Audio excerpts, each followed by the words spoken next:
Planning to visit Big Bend National Park? In the next few minutes, we'll cover the scenic drives and stops you shouldn't miss, the best easy and hard hikes, including details on the hikes that we think are the best in the park. We'll also show you how we'd spend 1, 2, or 3 days here, plus everything else you need to know. We're Amy and Pete. Big Bend covers over 800,000 acres. We recommend starting with Chisos Basin, a 6-mile drive into the mountains in the center of the park. Then drive the Maxwell Scenic Drive, which has 30 miles of overlooks, old ranches, and desert heading southwest before ending at the Castolon Area and Santa Elena Canyon. Here, the Rio Grande cuts through limestone walls. And on the east side, the Rio Grande Village has a visitor center, a nature trail, and access to Boquillas Canyon. Before we get to the hikes, the Chisos Basin Road turns off the main park road at Basin Junction, about 3 miles west of Panther Junction. It climbs over 2,000 feet in 6 miles. It has sharp curves and grades up to 15%, so you can't bring a trailer over 20 feet or an RV over 24 feet. At the top you'll find the visitor center, the lodge, a store, a campground, and the trailheads for the park's mountain hikes. It also runs 10 to 20 degrees cooler here than the desert below. Plan on an hour if you're just looking around and a half day or more if you want to hike. The Maxwell Scenic Drive starts about 13 miles west of Panther Junction and runs 30 miles to the southwest.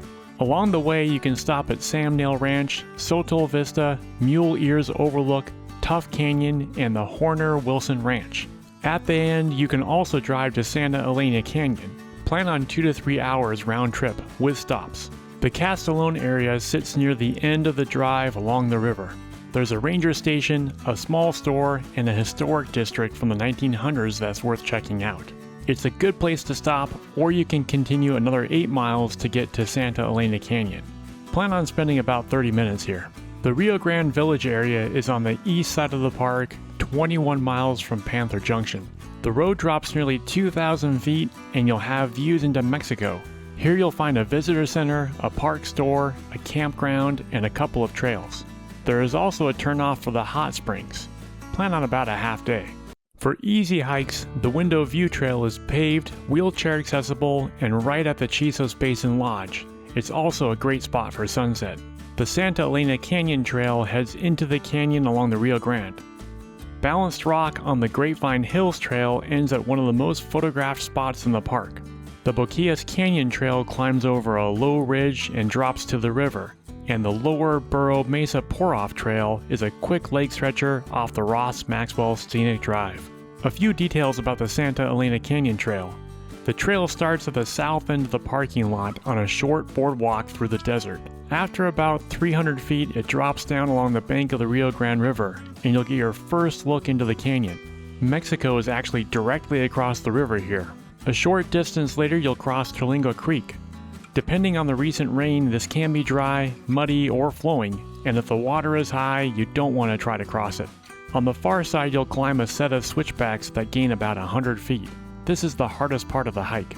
From there, the trail follows the canyon wall with views down to the river and up the walls that rise 1,500 feet overhead.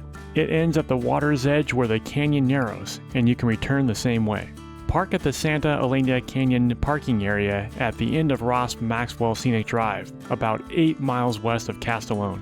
There are pit toilets at the trailhead, but none on the trail. For more challenging hikes, the Basin Loop Trail climbs above Chisos Basin for a view back down into it. The Window Trail descends into a pour-off that frames the desert below. The Pine Canyon Trail climbs to a pour-off on the opposite side of the Chisos, though the road in is quite rough. The Lost Mine Trail is our favorite in the park, with views nearly the entire way. And the Emery Peak Trail climbs to the highest point in the park with a short rock scramble at the top. For the Window Trail hike, you can start from 2 different places. From the Chisos Basin campground, it's 3.6 miles with about 500 feet of gain, and from the Chisos Basin Lodge, it's about 5.5 miles with nearly 1,000 feet of gain. We do recommend the shorter version from the campground as you don't get much by taking the extra distance. The trail descends right from the start, through brush, agave, and cactus, with rocky hills along both sides. You can see the window in the distance as you drop. After passing through a grove of trees, the trail enters a creek bed, which is dry most of the year, and the walls start to close in around you. The last stretch is smooth rock, worn down by water, and it can be slippery. Take your time here. The trail ends at the pour-off itself, where the canyon drops away. You'll be able to see the desert floor below. Then you turn around, and every bit of the descent is now a climb on the way back. You'll park at the small lot at the Chisos Basin campground, or near the visitor center if you want to take the longer route.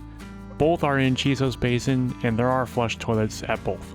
For the Lost Mine Trail, it starts to climb right from the start and keeps a steady grade most of the way. The trail is well maintained and the views to the north are almost continuous. At about a mile in, you can reach marker 10, which is a good turnaround point if you just want a shorter hike with a solid view. But past this, the switchbacks begin and they last about a half mile. As you near the top, you'll have views to the south open up and you'll reach a ridge. The last stretch goes along that ridge, which is wide and open, and it ends overlooking Juniper Canyon and the Sierra del Carmen beyond. There's plenty of room up here to find your own spot and stay a while, and we certainly did. You'll park at the Lost Mine Trailhead on the Chisos Basin Road, about 5 miles in from Basin Junction and 1.2 miles east of the Chisos Basin Visitor Center. There are no restrooms at the trailhead, so just come prepared. A few other things to note about this trail. Parking is very limited and the trail is popular, so get there before 8 o'clock in the morning or after 3:30 p.m. Black bear and mountain lions do live here, so keep your family close by. The trail is exposed and the air is very dry, so bring sunblock and plenty of water. Mornings and evenings give you the best views because it can get hazy during the heat of the day, and pets are not allowed on the trail. The park is in southwest Texas along the Rio Grande, and it is remote. The town of Terlingua is about 30 minutes from the west entrance. The closest airports are Midland, Odessa, which is 4 hours away, and El Paso, which is 5 hours away. Guadalupe Mountains National Park and Carlsbad Caverns National Park are between 4 and 5 hours away, so you can group all three together in one trip. We recommend giving yourself at least 2 days here. If you do plan on hiking, then plan on 3 to 5 days, as it's easy to fill and the drives between the areas take up a lot of time. There is just the Chisos Mountain Lodge in the park, and it books up well in advance for the winter season. There are 3 campgrounds. Outside the park, you can find lodging in Terlingua, Study Butte, Lajitas, Marathon, and Alpine. If you only have a day, stop at the Panther Junction Visitor Center, then drive up to Chisos Basin. Hike the Lost Mine Trail first thing in the morning if you're up for it, or you can walk the Window View Trail.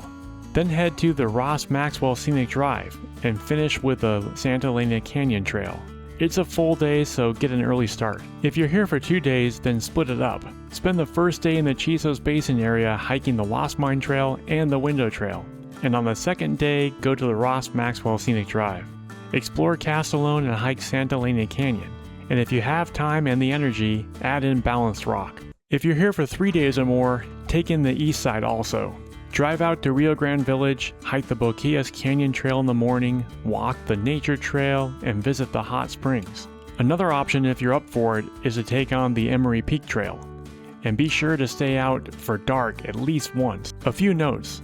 Late fall through early spring are the best times to visit the park, as summer temperatures can be really hot and get to over 100 degrees. Be sure to fill up on gas before you arrive. You can get gas at Panther Junction and Rio Grande Village if needed. Carry at least a gallon of water per person per day, and more if you're hiking. There is very little cell service in the park, so download anything you need ahead of time. Big Bend has amazing dark skies, so plan at least one night to stargaze. As easy as it looks, don't cross the Rio Grande River except at an official port of entry, and you'll also need a passport if you do.